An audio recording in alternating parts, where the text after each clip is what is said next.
You made some news last night endorsing the former president. I'm wondering, you had expressed concerns about his electability in the past.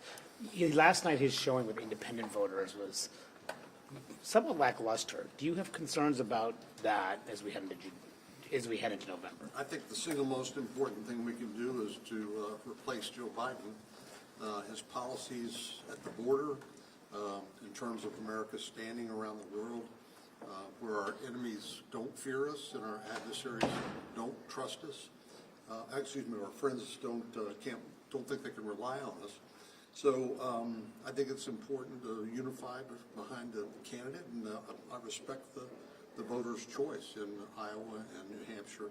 I think you'll see that repeated in South Carolina as well. And what about down the ticket? I mean, in appealing to suburban voters, where Trump has had a difficult time doing. Well, I think if the president would pick Tim Scott as vice president, I think that would be really a good ticket. But I think you're right. There needs to be, after a primary, there needs to be a broader appeal than just the primary voters. You can't win with just your own base. But President Biden's got serious problems. I mean, all the polling shows that even Democrats aren't excited about his candidacy. So I like President Trump's chances.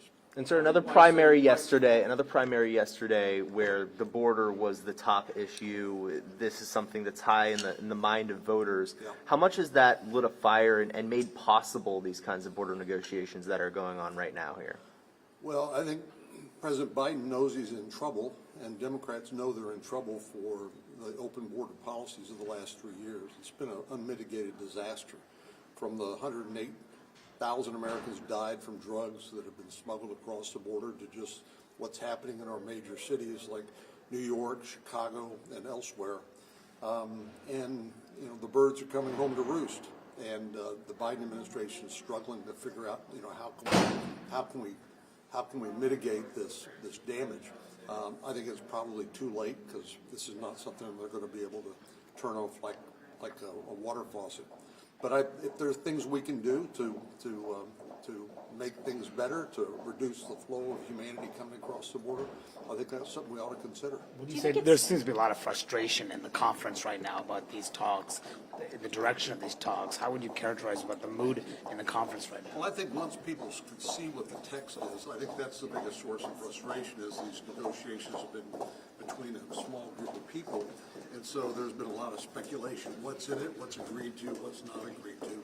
So once the text comes out and we can all operate from the same basis of information, I think that'll be an important development. Do you think it's time for the rest of leadership to endorse the former president?